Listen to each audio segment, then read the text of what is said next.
नमस्कार दोस्तों, स्वागत है आपका। दोस्तों, देश की कट्टर ईमानदार पार्टी के कट्टर ईमानदार नेता और दिल्ली में चल रही उनकी सरकार को सुप्रीम कोर्ट ने फटकारा है। अब सवाल ये उठता है कि सुप्रीम कोर्ट ने क्यों फटकारा है और उसके पीछे के क्या कारण हैं। दोस्तों, आज हम इसी विषय पे बात करेंगे, आप बने रहिएगा हमारे साथ। और दोस्तों, इससे पहले अगर यह वीडियो आपको अच्छा लगे तो इसे ज़रूर शेयर करिए। जितना आप शेयर करेंगे उतना लोगों तक पहुंचेगा। तो दोस्तों, पहले हम आते हैं कि मुद्दा क्या है। दरअसल मुद्दा ये है कि RRTS एक परियोजना है जिसके तहत रैपिड रेल चलाने की योजना है। इसके तहत केंद्र सरकार और दिल्ली सरकार दोनों को मिल करके फंड रिलीज करना था ताकि प्रोजेक्ट जो है जल्दी से शुरू हो सके। अब RRTS क्या है? दरअसल यह एक तरह से रैपिड रेल नेटवर्क है जो दिल्ली से सटे प्रदेश हैं उनसे दिल्ली तक का नेटवर्क बनाने की एक योजना है, जिसके तहत यह कहा जा रहा है कि ये रैपिड रेल जो है वो दिल्ली मेट्रो की 3 गुना स्पीड से चलेगी और जल्दी से जो गांव देहात या जो लोग दिल्ली से काफ़ी दूरी पे रहते हैं और उनका ट्रेवल में सबसे ज़्यादा टाइम और पैसा खर्च होता है, उनके लिए यह सुविधा और उनके लिए ये योजना बनाई गई ताकि वे दिल्ली से कम समय में कनेक्ट हो सकें। इसके लिए यह परियोजना जो है स्वीकृत हुई। लेकिन अरविंद केजरीवाल, जो अपने आप को कट्टर ईमानदार पार्टी के कट्टर ईमानदार नेता बताते हैं और अपने आप को विकास पुरुष बताते हैं, अपने आप को सिस्टम का यूँ कहें कि बदलने वाला और सिस्टम चेंजर बताते हैं, उन्होंने इस परियोजना में पैसे देने से मना कर दिया। अब पैसे देने से क्यों मना कर दिया? दरअसल उन्होंने ये बताया कि उनके पास इस परियोजना को पैसे देने के लिए पैसे ही नहीं है, यानी बजट ही नहीं है। यह मामला धीरे धीरे तूल पकड़ने लगा। बार बार उनसे आग्रह करने के बावजूद जो है वो फंड नहीं रिलीज कर रहे थे, जिसके बाद यह मामला कोर्ट में गया और सुप्रीम कोर्ट ने उन्हें डांटा ही नहीं, बाकायदा उनसे कहा कि आप हमें अपने खर्च का डेटा दीजिए।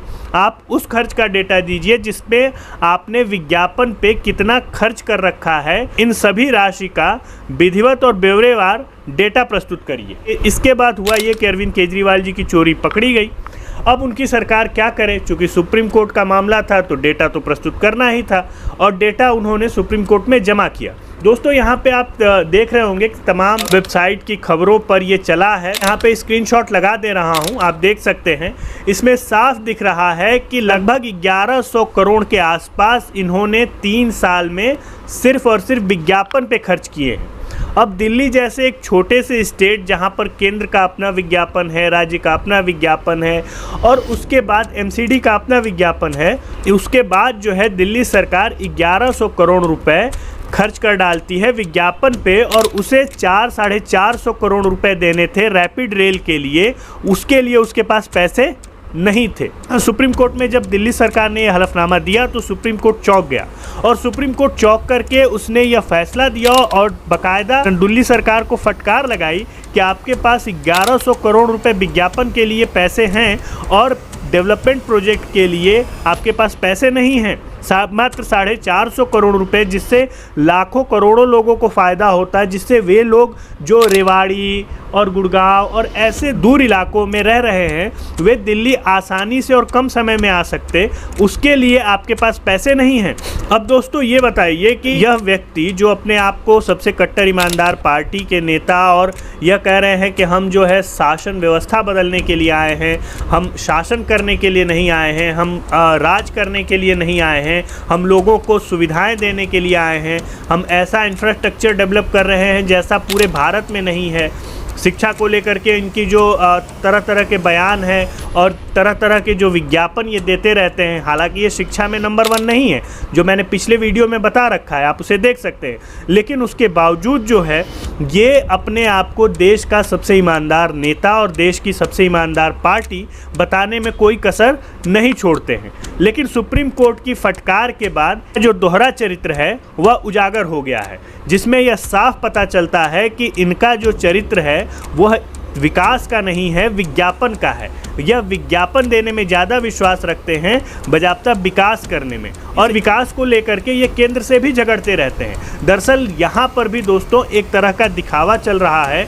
यह बताने की कोशिश कर रहे हैं कि केंद्र तो हमें विकास के लिए पैसे ही नहीं देता, और दरअसल जो पैसा दिल्ली सरकार को आता है विकास के नाम पे वो सभी राज्यों को जो उनका बंधा हुआ पैसा है वो जाता है। लेकिन उसके बावजूद जो है वह पैसा कहाँ खर्च हो रहा है यह आपने सुप्रीम कोर्ट के आदेश के बाद या सुप्रीम कोर्ट में जमा किए गए दिल्ली सरकार के हलफनामे के बाद देख लिया होगा, जिसमें आपको पता चल गया होगा कि लगभग 1100 करोड़ का इन्होंने विज्ञापन पिछले 3 सालों में दे दिया है। के बाद इनके पास पैसे ही नहीं बचे यह जो है विकास कर सके। इससे पहले भी कई ऐसे मामले आते रहे हैं। अगर आपको विश्वास नहीं है तो आप योगेंद्र यादव का ये छोटा सा वीडियो देखिए। जितना पैसा आम आदमी पार्टी के पास रहा है, चाहे आप गुजरात का चुनाव देख लो, पंजाब का चुनाव, अब कहाँ से, मेरे मन में भी सवाल रहता है कहाँ से आया है। इन्होंने एक योजना चलाई और उस योजना में इन्होंने मात्र कुछ करोड़ रुपए का खर्च किया, और जबकि उस योजना के विज्ञापन पे उस योजना का 10 गुना खर्च कर डाला। और इसके बाद मीडिया में जब इनको क्रिटिसाइज़ किया गया तो आप जानते ही हैं कि विज्ञापन आखिर किसको मिलता है, विज्ञापन मीडिया को मिलता है। तो विज्ञापन की बात होगी तो मीडिया कैसे चलाएगा, तो सारे गोदी मीडिया ने उस खबर को नहीं चलाया। अभी इसी खबर को आप लोगों में से कितने लोगों ने टेलीविज़न पे देखा है।